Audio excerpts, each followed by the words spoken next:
اعوذ باللہ السمیع العلیم من الشیطان اللعین الرجیم بسم اللہ الرحمن الرحیم۔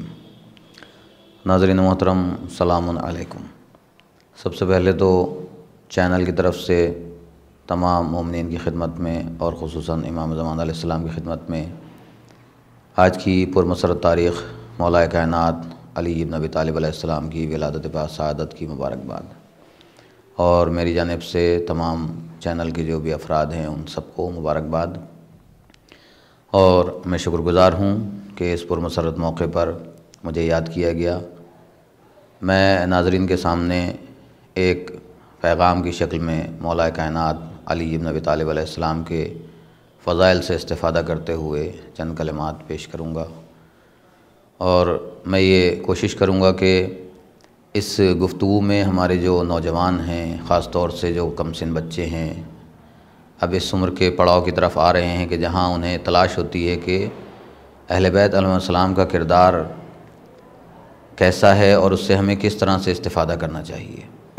ناظرین محترم، 13 رجب 30 عام الفیل مولا کائنات علی ابن ابی طالب علیہ السلام کی ولادت باسعادت خانہ کعبہ میں ہوئی۔ دنیا جانتی ہے کہ کعبہ ایک مقدس مقام ہے، ایک محترم مقام ہے، اور کعبے کی زیارت کرنا ہم سب کے لیے ایک فضیلت کا مقام ہے۔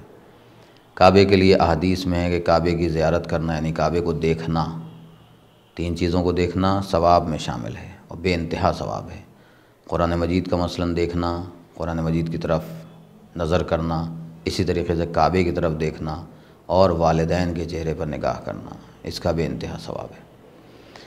اس مقدس جگہ پر اگر کوئی پیدا ہو جائے تو کتنا بڑا شرف پروردگار عالم نے اسے عطا کیا ہے، لیکن یہاں پر مولا کائنات کے لیے نہیں بلکہ کعبے کے لیے شرف ہے کہ اس کے اندر وہ شخصیت آئی کہ جس شخصیت نے اسلام کا صرف تحفظ ہی نہیں کیا بلکہ اسلام کو پہچنوایا، اور اپنے عمل اور اپنے کردار کے ذریعے سے پہچنوایا۔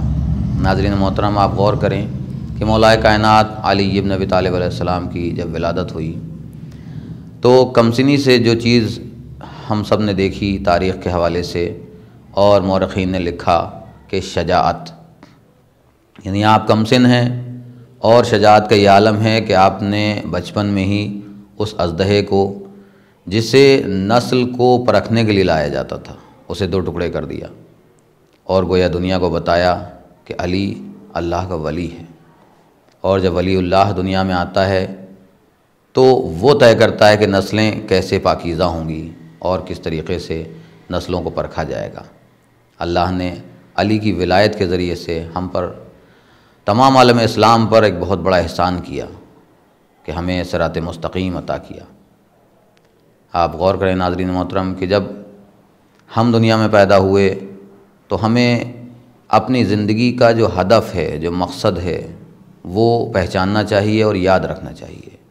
میں اکثر اپنی تقاریر میں یہ بات کہتا ہوں کہ ہم کیوں پیدا ہوئے ہیں، ہمیں کبھی یہ سوچنا چاہیے کس لیے پیدا ہوئے ہیں، ہماری مقصد، زندگی کا مقصد کیا ہے، ہماری حیات کا مقصد کیا ہے۔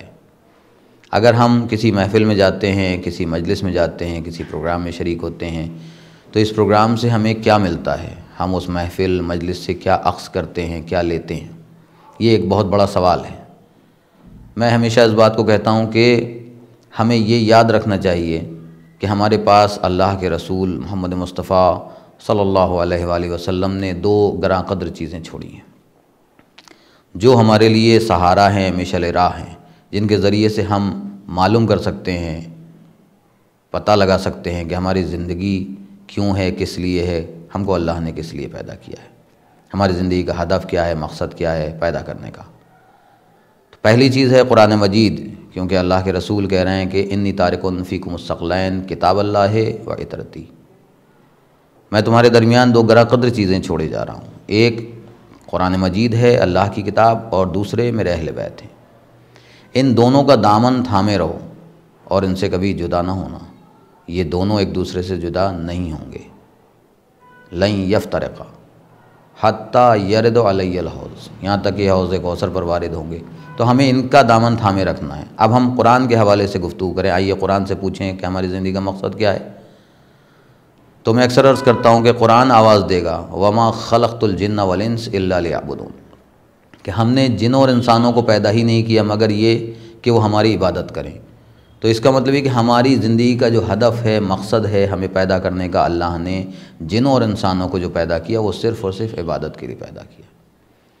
اب یہ عبادت ایک بہت بڑا مفہوم لیے ہوئے ہے۔ عبادت اگر دیکھا جائے مختلف انداز سے مختصر لفظوں میں بیان کیا جائے، الفاظ بدل کر، تو ہم کہیں گے کہ عبادت نام ہے بندگی اور فرما برداری کا، مختصر لفظوں میں۔ لیکن اگر اس مفہوم کو پھیلایا جائے تو بھوکے کو کھانا کھلانا عبادت، برہنہ کو لباس عطا کرنا عبادت، پیاسے کو سیراب کرنا عبادت، والدین کے چہرے پر نگاہ کرنا عبادت، خانہ کعبہ کا طواف کرنا عبادت، حج اور زیارات بجا لانا عبادت، جتنی بھی واجبات چیزیں ہیں یعنی نماز، روزہ، حج، زکوٰۃ، خمس اور جہاد، یہ سب عبادات۔ اس کے علاوہ صدقہ دینا، خیرات دینا، انفاق کرنا، اللہ کے بتائے ہوئے راستے پر چلنا، علم کا حاصل کرنا، ایک دوسرے کی مدد کرنا، ہمدردی کا جذبہ ایک دوسرے کے لیے رکھنا، مومن کو دیکھ کر دوسرے مومن کو مسکرانا اور اس کی خیر و خبر لینا، یہ بھی عبادت ہے۔ بیمار کی عیادت کرنا عبادت، چھوٹوں کے سر پر شفقت سے ہاتھ رکھنا عبادت، ایک دوسرے سے محبت سے پیش آنا عبادت، یہ تمام چیزیں، حتیٰ کہ ہمارا ہر عمل جو ہم سوتے جاگتے ہیں وہ بھی عبادت میں شامل ہے، کہ اگر ہم باوضو سو رہے ہیں تو پوری رات جو ہم سو رہے ہیں یہ بھی عبادت میں گزر گئی۔ قرآن کا پڑھنا عبادت، قرآن کا سننا عبادت، قرآن کی طرف دیکھنا عبادت، والدین کی فرما برداری اطاعت کرنا عبادت، یہ ساری چیزیں عبادت میں شامل ہیں۔ اگر لفظوں کو سمیٹ کر کہا جائے تو دو لفظوں میں مفہوم واضح ہو جائے گا کہ عبادت نام ہے بندگی اور فرما برداری کا۔ اب اس کی اگر بہترین مثال دیکھنا ہو تو مولا کائنات علی بن ابی طالب علیہ السلام کا کردار ہم دیکھیں گے کہ شب ہجرت پیغمبر اسلام صلی اللہ علیہ وآلہ وسلم نے آپ کو بلایا اور کہا کہ یا علی تم میرے بستر پر سو جاؤ اور میں شب کے پردے میں ہجرت کر جاؤں گا۔ پیغمبر سے پوچھتے ہیں مولا کائنات کہ کیا میرے سو جانے سے آپ کی جان بچ جائے گی؟ پیغمبر نے کہا ہاں، حکم الہی یہی ہے کہ تم اس رات میرے بستر پر سو جاؤ۔ اب دیکھیں یہاں پر ایک سوال پیدا ہوتا ہے کہ وہ علی جو راتوں کو جاگ کر عبادت کرنے والا ہے، وہ علی بستر رسول پر سو گیا تو دنیا محو حیرت ہوگی، سوال کرے گی دنیا کہ وہ علی جو راتوں کو جاگ کر عبادت کرتا ہے، وہ علی آج بستر رسول پر سو رہے ہیں۔ تو عزیزان محترم، یہ ہمارا اور آپ کا سونا نہیں ہے کہ اگر ہم اور آپ سو جائیں تو نمازیں قضا ہو جاتی ہیں، عبادتیں ضائع ہو جاتی ہیں، عمل بیکار ہو جاتے ہیں۔ یہ علی کا سونا ہے، علی سو کر بتا رہے ہیں، علی سو کر بتا رہے ہیں۔ بہت غور کرنے والی بات ہے کہ ہم اور آپ اگر رات میں سو جاتے ہیں تو ہماری نمازیں قضا ہو جاتی ہیں، اگر ہم بیدار نہیں ہوتے ہیں ہماری عبادتیں بیکار ہو جاتی ہیں، رائے گاں ہو جاتی ہیں۔ لیکن یہ مولا کائنات کا سونا ہے، بہت فرق ہے اس میں۔ علی بستر رسول پر سو کر بتا رہے ہیں، عزیزان محترم، علی بستر رسول پر سو کر بتا رہے ہیں کہ یہاں پر سو جانا مقصد نہیں ہے، یہاں پر عبادت کو ظاہر کرنا مقصد ہے۔ یہاں مقصد کیا ہے؟ مفہوم عبادت کو سمجھانا۔ حکم الہی کیا ہو رہا ہے کہ اے علی بستر رسول پر سو جائیے۔ اگر حکم یہ ہوتا، اب میں اپنے چھوٹے بچوں کے لیے جو نوجوان ہیں، نوجوانی کی طرف آ رہے ہیں، ان کے لیے تھوڑا سا واضح کر دوں بات کو مثال سے کہ مثلا نماز کا حکم دیا گیا صبح کو 2 رکعت پڑھیے۔ اب آپ کتنے ہی بڑے عالم ہو، 2 سے 3 رکعت نہیں پڑھ سکتے آپ کو فجر کی نماز کا 2 رکعت کا حکم ہے تو آپ 2 رکعت پڑھیں گے، ظہر کی 4 رکعت کا حکم ہے تو آپ 4 رکعت پڑھیں گے، عصر کی 4 کا حکم ہے تو 4 پڑھیں گے، مغرب کی 3 ہے تو 3 پڑھیں گے۔ آپ تبدیل نہیں کر سکتے، جتنا حکم ہے اس پر عمل کرنے کا نام عبادت ہے، رکعتوں کا نام عبادت نہیں ہے۔ اگر 2 رکعت کہہ دی گئی تو 2 پڑھنا ہے، 4 کہہ دی گئی تو 4 پڑھنا ہے، یعنی جتنا حکم ملا اتنا عمل کرنا ہے۔ عزیزان محترم، یہاں پر بھی یہی سوال ہے کہ حکم پروردگار یہ ہے کہ اے علی بستر رسول پر سو جائیے۔ اگر حکم ہوتا کہ اے علی بستر رسول پر جاگتے رہیے تو مولا رات بھر جاگتے رہتے، لیکن حکم پروردگار ہے کہ علی بستر رسول پر سو جائیں، تو یہاں حکم ہے سو جانے کا، لہذا علی نے سو کر بتایا کہ عبادت کا مقصد کیا ہے، عبادت کا مطلب کیا ہے، یعنی اطاعت الہی۔ اللہ کا حکم یہ ہے کہ اگر سو جائیں علی تو علی رات بھر سو گئے اور سو کر بتایا کہ اطاعت الہی، اس پر عمل کرنا، مطیع و فرما بردار رہنا، ہمیں جو حکم ملا ہے ہم اس پر عمل کریں۔ اگر ہمیں حکم ملا ہے کہ ہم رمضان میں روزے کی ابتدا فجر سے کریں اور مغرب تک انتہا رہے گی، تو ہمیں روزے کو اتنے ہی وقت تک رکھنا ہے۔ یہ نہیں کہ ہم 8 بجے روزہ رکھیں اور 4 بجے کھول لیں، یا فجر سے روزہ رکھا اور رات کے 12 بجے تک روزے میں ہی ہیں کہ ابھی بھوک لگی نہیں کھانا ہے۔ نہیں، حکم ہے کہ آپ اس وقت سے اس وقت تک بھوکے رہیں گے، اس کے بعد اذان ہوئی اور آپ نے روزہ کھولا، اب آپ روزہ کھول سکتے ہیں۔ اب آپ اگر 4 گھنٹے بھی آپ کو بھوک نہ لگے لیکن آپ کو روزہ کھول لینا ہے۔ نماز کے لیے اتنے سے اتنے وقت ہے، مثلا معین وقت ہے۔ حج کے لیے استطاعت شرط ہے، جب آپ کے پاس استطاعت ہو گئی تو آپ حج کے لیے جائیں گے۔ تو اطاعت اصل چیز ہے، اسی لیے اللہ کا رسول جب دنیا میں آیا، قرآن کہہ رہا ہے اطیعوا اللہ و اطیعوا الرسول اولی الامر منکم، کہ اطاعت کرو اللہ کی، اس کے رسول کی اور صاحبان امر کی۔ تو ہمارے سامنے آئیڈیل ہے مولا کائنات، ایک بہترین نمونہ، ایک بہترین آئیڈیل۔ ہمیں کہیں جانے کی ضرورت نہیں ہے، ہم قرآن و اہل بیت سے اپنی زندگی کا مقصد تلاش کریں۔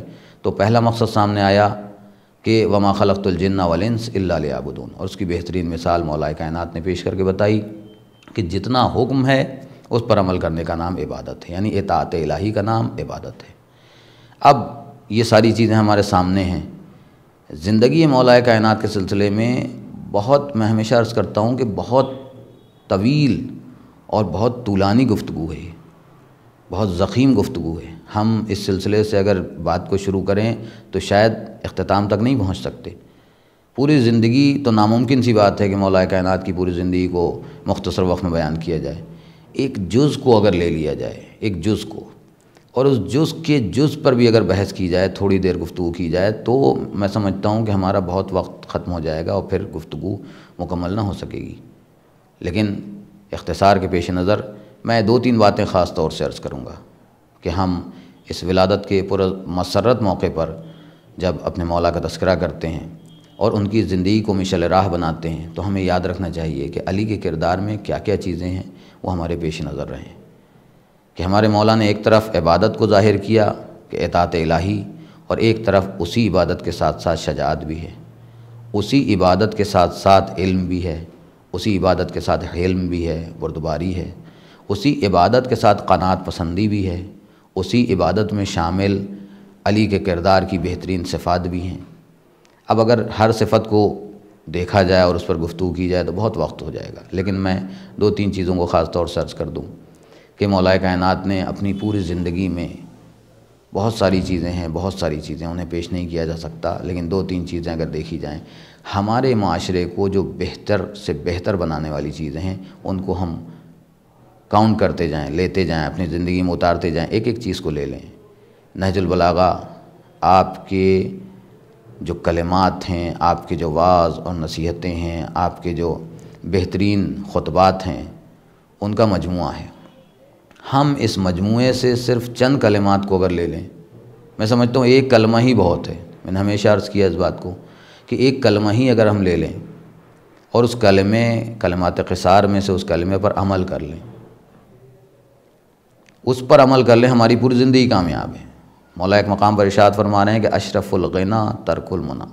میں ہمیشہ اس چیز کو عرض کرتا ہوں اور دل چاہتا ہے بار بار عرض کروں، اس لیے کہ اپنی زندگی میں ہم اس کلمے کو پرو لیں، بٹھا لیں ذہن میں اپنے، اور اس پر عمل کرنے کی کوشش کریں۔ کاش اگر ہم عمل کر لیں، ہر مرد اور ہر عورت، ہر لڑکا اور ہر لڑکی، تو نہ تو آپس میں اختلافات ہوں گے، نہ تعلقات خراب ہوں گے، نہ شوہر اور زوجہ میں کبھی کوئی اختلاف ہوگا۔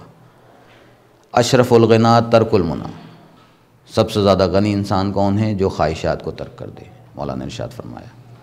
اب آپ غور فرمائیں کہ سارے جو معاملات ہیں، ساری جو بحثیں ہوتی ہیں، سارے جو اختلافات ہوتے ہیں، وہ کس لیے ہوتے ہیں؟ خواہشات کی بنا پر۔ موضوع بہت طویل ہے لیکن سمیٹتے ہوئے بات کو کہ اشرف الغنا ترک المنی، جتنی بھی خواہشات ہیں ان کو ہم ترک کر دیں اگر، تو مولا فرما رہے ہیں کہ اشرف الغنا ترک المنی، سب سے زیادہ مالدار شخص کون ہے؟ جو خواہشات کو ترک کر دے۔ آپ دیکھیں کہ مولا کائنات کی زندگی اور ان کا جو طرز عمل ہے اور جو ان کا خانوادہ ہے، جو آپ کا گھر ہے مولا کا، اس کے اندر جو شوہر ہے وہی زوجہ، بالکل دونوں کی زندگی کا انداز ایک ہے۔ نہ شوہر کو زوجہ سے کوئی شکایت ہے، نہ زوجہ کو شوہر سے، نہ بچوں کو ماں باپ سے، نہ ماں باپ کو بچوں سے کوئی شکایت ہے۔ اسی گھر کے اندر نانا بھی ہیں، نواسا بھی ہے، اسی گھر میں بیٹا بھی ہے، بیٹے بھی ہیں اور والدین بھی ہیں، اسی گھر میں شوہر اور زوجہ بھی ہیں۔ جب یہ ایک چادر کے نیچے آئے تو پروردگار عالم سے جبرائیل نے پوچھا پالنے والے چادر کے نیچے کون ہیں؟ کہا کہ علی ہیں، فاطمہ ہیں، علی ہیں۔ فاطمہ ان کے بابا ہیں، علی ہیں اور ان کے بچے ہیں، یعنی ان کے شوہر ہیں، ابوہا و بالوہا و بنوہا۔ تو جب پہچانوایا گیا شہزادی کونین کے کردار سے پہچانوایا گیا، ہم فاطمہ تو ابوہا و بالوہا و بنوہا۔ یہاں پر مولا کائنات کے ساتھ جو بہترین رول ادا کر رہی ہیں اپنی زندگی کا، وہ شہزادی کونین فاطمہ الزہرا سلام اللہ علیہا ہے۔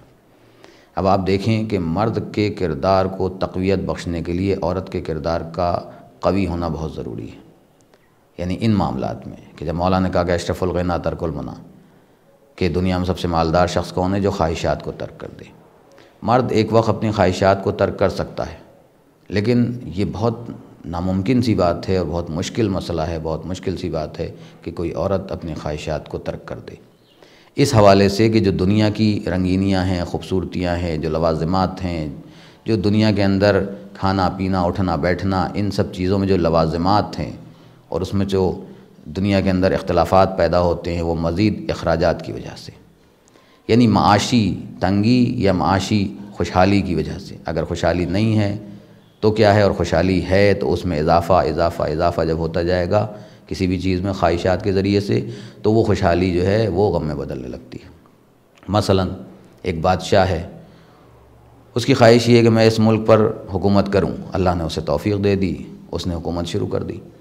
اب اس کے اندر اگر خواہش پنپنے لگی لالچ کی صورت میں، تو پھر اس کی خواہش یہ ہوگی کہ جو برابر کا ملک ہے یہ بھی مجھے مل جائے۔ پھر یہ خواہش اور آگے بڑھی کہ بھی دوسرا ملک بھی، تیسرا ملک بھی۔ ایک انسان اپنے گھر میں خوش ہے، اس کے پاس ایک بہترین گھر اللہ نے اسے عطا کیا ہے، لیکن اب اس کی نگاہ پڑوس کے گھر پر ہی پڑ گئی۔ نے کہا مجھے یہ بھی مل جائے، اللہ نے اسے دولت سے نوازا ہے، پیسے سے نوازا ہے، طاقت بھی دی ہے، قوت دی ہے۔ اس کی اگر یہی طاقت لالچ میں بدل گئی، یہی قوت یہی پیسہ اس نے لالچ میں استعمال کیا، تو پھر پڑوس والا گھر جو ہے پھر اور دوسرا تیسرا ہوتے ہوتے پورا محلہ اور پورا پھر شہر، اور اس کے بعد پھر ملک، ملک کے بعد پھر تو بادشاہوں میں یہ چیز جب آتی ہے تو وہ ملک سے دوسرے ملک پر جاتے ہیں، کام انسان میں آتی ہے تو وہ اپنے گھر سے دوسرے گھر پہ نگاہ ڈالتا ہے۔ لیکن قناعت پسندی اگر اس کے اندر ہے تو پھر وہ قانع ہوگا، جو کچھ اللہ نے اسے عطا کیا ہے اس پر ہی اکتفا کرے گا، اور کوشش یہ کرے گا کہ اپنے اس چھوٹے سی جو اقلیت ہے، چھوٹی سی جو حکومت ہے، یہ جو چھوٹا سا اس کا گھر ہے، جو بھی اس کو ملا ہے اللہ نے جہاں اس کو حاکم بنایا ہے، ہر شخص کا ایک دائرہ ہے، تو جہاں اس کو حاکم بنایا ہے اس جگہ پر وہ ایک بہترین اور مثالی حکومت قائم کر کے دکھائے۔ مولا کائنات علی بن ابی طالب علیہ السلام اپنے گھر سے لے کر اور جو ظاہری حکومت آپ کو ملی اس ہر مقام پر کامیاب نظر آ رہے ہیں۔ کیوں نظر آ رہے ہیں؟ اس لیے کہ دنیا جانتی ہے کہ علی عادل ہیں، اور یہ عدل جو ہے یہ بہت بڑی چیز ہے۔ تو اللہ نے جب انسان کو پیدا کیا تو ایک تو ہم نے یہ دیکھا کہ وہ عبادت کے لیے پیدا ہوا ہے، عبادت میں بہت ساری چیزیں سامنے آئیں، اور پھر جب انسان کو اللہ نے طاقت و قوت دی تو قناعت پسندی، لالچ نہ ہو، اور عدل کے ساتھ اگر وہ کام کر رہا ہے تو گھر کے اندر بھی ایک بہترین حکومت اس کی قائم ہوگی، اور گھر سے باہر بھی اگر عدل ہے تو وہاں بھی حکومت بہتر ہوگی۔ اور جہاں عدل نہیں ہوگا، ظلم ہوگا، وہاں چاہے ملک کے اندر حکومت ہو، چاہے آپ کے گھر کے اندر آپ کی حکومت ہو، اگر ظلم ہے تو پھر وہاں پر مشکلات اور پریشانیاں ہوں گی، آہیں ہوں گی، اور جو مظلوم ہے اس کی بد دعائیں ہوں گی۔ لیکن اگر آپ عدل سے کام لے رہے ہیں، انصاف سے کام لے رہے ہیں، اور پروردگار عالم سے دعا گو ہیں کہ پروردگار ہمیں عدل سے قائم رکھ، عدل سے کام لینے کی توفیق عنایت فرما، کہ ہم کسی کا حق نہ ماریں، نہ ہمارا حق ضائع ہو، نہ ہم کسی کا حق غصب کریں۔ تو یہ عدالت ایک بہت بڑی چیز ہے، یہ بھی عبادت میں شامل ہے کہ انسان کا عادل ہونا، اس لیے امام جماعت کے لیے شرط ہے کہ وہ عادل ہو۔ ایک تو یہ علت سامنے آئی ہمارے پیدا ہونے کی۔ دوسری وجہ جب ہم اہل بیت سے پوچھیں، قرآن تو یہ کہہ رہا ہے وَمَا خَلَقْتُ الْجِنَّ وَالْإِنسَ إِلَّا لِيَعْبُدُونِ، اب اہل بیت سے ہم پوچھیں، قرآن و اہل بیت یہی دو چیزیں ہمارے پاس ہیں، تو جب ہم اہل بیت سے پوچھیں گے تو ہمیں شہزادی کا وہ جملہ یاد آئے گا کہ بابا میرے لال پر گریہ کرنے والا کون ہوگا؟ تو پیغمبر نے کہا کہ اللہ ایک ایسی قوم کو پیدا کرے گا جو قیامت تک حسین کا ماتم کرے گی۔ تو ہماری زندگی کا دوسرا مقصد نظر آیا امام حسین علیہ الصلوۃ والسلام کی زندگی پر عمل کرنا، گریہ کرنا، لیکن یہ دونوں چیزیں عبادت میں شامل ہیں۔ ان دونوں چیزوں کو ہم جدا نہیں کر سکتے کہ مولا کائنات کی زندگی اور امام حسین علیہ السلام کی زندگی، ایک دین کا محافظ ہے تو دوسرا بھی دین کا محافظ ہے۔ ایک شریعت کو لے کر آنے والا ہے، اس کا محافظ ہے، پیغمبر کے شانہ بشانہ ہے، تو دوسرا بھی دین کا محافظ، شریعت کا محافظ نظر آ رہا ہے۔ ہم نے دیکھا کہ جو کچھ بھی مولا کائنات کی زندگی کے اندر عدل کے ساتھ نظر آتا ہے، اس کو اگر اختتامی منزلوں کی طرف دیکھیں تو کربلا کے اندر نظر آئے گا۔ وہ ساری چیزیں کربلا میں موجود ہیں، اور آج بھی ہمیں اگر امام حسین علیہ الصلوۃ والسلام کے وہ کلمات یاد ہوں کہ اِنَّ مِثْلِی لَا یَبَایعُ مِثْلُهُ، میرے جیسا یزید جیسے فاسق اور فاجر کی بیعت نہیں کر سکتا، تو ہم کبھی بھی ظالم کے سامنے سر نہیں جھکائیں گے۔ اور اگر ہم مولا کائنات کی زندگی کو دیکھ رہے ہیں تو جیسا طریقہ آپ نے اپنایا کہ اپنے گھر کے اندر بھی آپ عدل سے کام لے رہے ہیں، گھر سے باہر بھی۔ ناظرین محترم، بہت ساری چیزیں ہیں، میں زیادہ تو نہیں عرض کر سکتا، لیکن کچھ چیزیں دل چاہتا ہے کہ اور عرض کر دوں اپنے نوجوانوں کے لیے، دوستوں کے لیے، چھوٹے بھائی بہنوں کے لیے، کہ ہمیں قرآن اور اہل بیت ان دونوں سے تمسک رکھنا ہے، اور ان دونوں سے تمسک رکھنے کے لیے علم درکار ہے۔ تو پہلی چیز تو ہمارے پاس نالج ہونا چاہیے، علم ہونا چاہیے۔ علم آ جانے کے بعد ہمارے اندر تکبر نہیں ہونا چاہیے، یعنی ہم کسی منزل پر بھی ہوں، کسی مقام پر بھی ہوں، اپنے سے زیادہ اگر کوئی جاننے والا ہے تو اس کے سامنے زانو ادب طے کریں اور اس سے پوچھیں، سوال کریں۔ سوال کرنے سے بہت ساری چیزیں واضح ہوتی ہیں۔ تو یہ جو پروگرامز ہوتے ہیں، ان کو سننا، ان کو سمجھنا، اور ان میں جو علماء، ذاکرین جو بھی تقریر کرتے ہیں، بولتے ہیں، ان کے ایک ایک جملے پر غور کرنا چاہیے، کیونکہ وہ بھی بہت کچھ سوچ کر آتے ہیں، لے کر آتے ہیں، اخذ کرتے ہیں۔ قرآن کو اگر ہم سمجھنا چاہتے ہیں تو قرآن خود کہے گا فَاسْأَلُوا أَهْلَ الذِّكْرِ إِن كُنتُمْ لَا تَعْلَمُونَ، اگر تم نہیں جانتے ہو تو اہل ذکر سے پوچھو۔ اور اہل ذکر کون ہیں؟ اہل بیت علیہ السلام ہیں۔ اہل بیت تک اگر پہنچنا ہے تو علم کے ذریعے سے پہنچا جائے گا، اس لیے اگر ہمارے پاس علم نہیں ہے تو ہمیں اہل بیت کی معرفت نہیں ہو سکتی۔ اہل بیت کی معرفت کے لیے علم کا حاصل کرنا ضروری ہے۔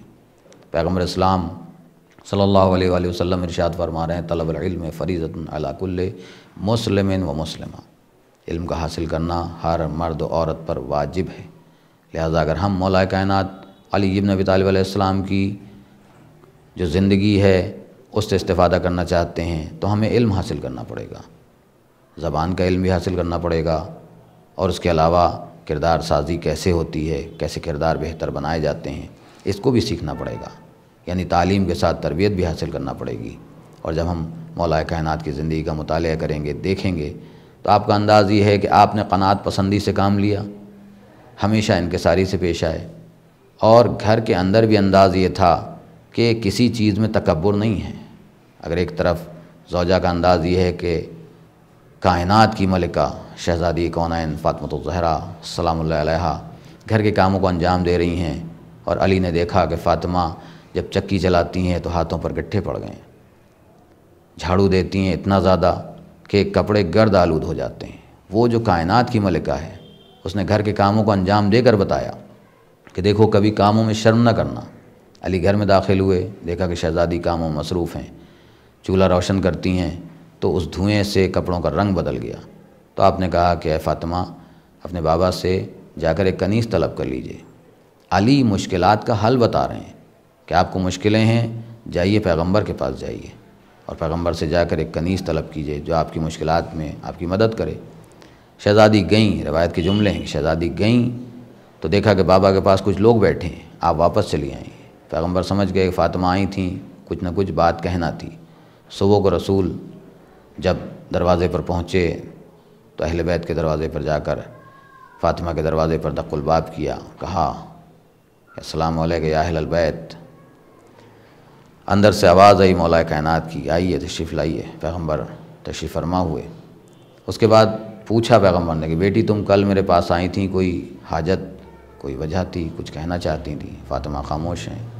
مولا کائنات کہتے ہیں یا رسول اللہ، میں نے فاطمہ سے کہا تھا کہ تم جاؤ اپنے بابا سے کنیز طلب کرو، اس لیے کہ یہ اتنا جھاڑو دیتی ہیں کہ ان کے کپڑے گرد آلود ہو گئے۔ فاطمہ اتنا چکی چلاتی ہیں کہ ہاتھوں پر گٹھے پڑ گئے۔ اور اس کے بعد فاطمہ جب چولہا روشن کرتی ہیں اتنا زیادہ کہ کپڑوں کا دھوئیں کی وجہ سے رنگ تبدیل ہو گیا ہے، تو پیغمبر نے آپ سے کہا دونوں سے کہ میں تمہیں اس سے بہتر چیز بتاؤں۔ اب دیکھیے یہاں مشکل کشا نے فاطمہ کی مشکل کے لیے رسول کے پاس بھیجا، گویا دنیا کو بتایا کہ اگر تم اپنی مشکلات کا حل چاہتے ہو تو رسول کی طرف رجوع کرو، ان سے مانگو، ان سے طلب کرو۔ دیکھیے رسول نے کیا چیز عطا کی۔ روایت میں ہے کہ پیغمبر کہتے ہیں میں تمہیں اس سے بہتر چیز بتاؤں، تو دونوں کہتے ہیں، شہزادی بھی کہتی ہیں فاطمہ الزہرا سلام اللہ علیہا، اور مولا کائنات بھی کہتے ہیں فوراً کہ جی ارشاد فرمائیے۔ تو پیغمبر کہتے ہیں کہ میں تمہیں اس سے بہتر چیز بتا رہا ہوں، جب تم دونوں اپنے بستر پر آرام فرمانا، لیٹنا، سونے کے لیے، تو 34 مرتبہ اللہ اکبر، 33 مرتبہ الحمدللہ اور 33 مرتبہ سبحان اللہ کہنا۔ اب یہ جو تسبیح ہے فاطمہ الزہرا سلام اللہ علیہا ہے، کئی اور روایتیں بھی ہیں اس کے آنے کے لیے، مختلف روایتوں میں تذکرہ ہے کہ تسبیح کیسے ہوئی، کیسے بنی، یہ تسبیح کا کیا کتنی اہمیت ہے اس کی، لیکن اس روایت میں صاف لفظوں میں جب پیغمبر نے کہا کہ میں تمہیں اس سے بہتر چیز دوں، کنیز طلب کی تھی مدد کے لیے کہ ہمارے کاموں میں ہاتھ بٹائے، مدد کرے، پیغمبر نے کہا میں تمہیں اس سے بہتر چیز عطا کر رہا ہوں، یعنی وہ تسبیح جسے ہم نماز کے بعد عموماً پڑھتے ہیں، یہ تسبیح پیغمبر نے ارشاد فرمائی کہ جب تم بستر پر لیٹو تو 34 مرتبہ اللہ اکبر کہو، 33 مرتبہ الحمدللہ اور 33 مرتبہ سبحان اللہ۔ یہ تسبیح مشکلات کے حل کے لیے ملی۔ پیغمبر کی زندگی میں پیغمبر نے خود شہزادی کو کنیز عطا کر دی، جناب فضہ، اور معمول کے مطابق جب پیغمبر پھر آئے تو دیکھا کہ شہزادی پھر کام کر رہی ہیں۔ پوچھا کہ فاطمہ میں نے تمہیں فضہ عطا کی ہے، پھر تم کام میں لگی ہو؟ کہا کہ بابا آپ ہی سے تو سیکھا ہے، آپ ہی نے تو ارشاد فرمایا تھا کہ کنیز ایک دن کام کرے گی، کنیز کیونکہ مساوات کا درس دیا تھا پیغمبر نے بیٹی کو، تو کہا کہ میں نے بھی مساوات کے تحت ایک دن فضہ کو کام کرنے کے لیے کہا ہے اور ایک دن میں کرتی ہوں کام۔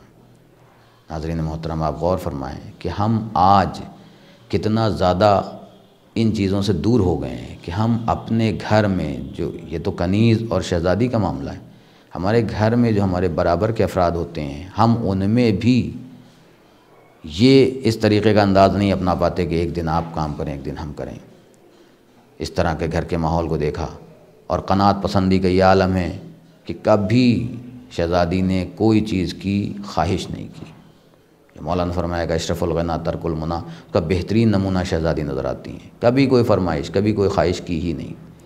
بہت زیادہ جب کہا مولا کائنات نے، بیمار ہوئی شہزادی ایک مرتبہ، مشہور واقعہ ہے، وہ یہاں عرض نہیں کرنا ہے کیونکہ وقت نہیں ہے اتنا، مختصر وقت میں ایک پیغام ہے جو دنیا تک پہنچانا ہے اس چینل کے ذریعے سے، کہ جب شہزادی بیمار ہوئی اور مولا کائنات نے کہا کہ کوئی فرمائش، کوئی خواہش ہو تو بیان کرو، بہت اصرار کے بعد شہزادی نے کہا ایک انار، اور اس کے بعد مولا کائنات گھر سے باہر نکلے۔ روایت کی لفظ ہیں کہ آپ نے 1 درہم قرض لیا، انار خریدا، لے کر چلے، ایک بیمار کی آواز سنی، اس کے قریب پہنچے، اس سے پوچھا تمہاری کوئی خواہش، کوئی فرمائش؟ اس نے کہا کہ بس ایک انار کا دل چاہتا ہے۔ دیکھیے یہ امتحان کی منزل تھی کہ ہاتھ میں وہی چیز ہے جو لے کر جا رہے ہیں دختر رسول کے لیے، اور شہزادی نے پہلی مرتبہ خواہش کی تھی، وہ بھی جب مولا نے بہت کہا تب، اور وہ انار آپ نے اس بیمار کو کھلا دیا۔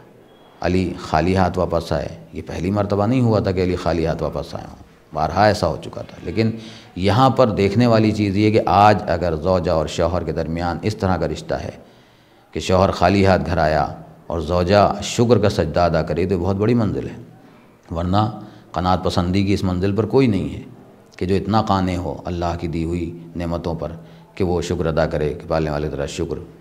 اب جب علی خالی ہاتھ گھر پہنچے تو شہزادی نے دیکھا، کہا کہ یا علی آپ نے جو انار اس بیمار کو دیا، اسے کھلایا، وہ انار جب بیمار نے کھایا تو میرے دل سے اشتہا ختم ہو گئی، میرے دل سے انار کی خواہش اشتہا ختم ہو گئی۔ ابھی درمیان گفتگو ہو رہی ہے دونوں کے درمیان، شہزادی کونین کے اور مولا کائنات علی ابن ابی طالب علیہ السلام کے درمیان ابھی گفتگو ہو رہی ہے کہ ایک مرتبہ دق الباب کیا کسی نے،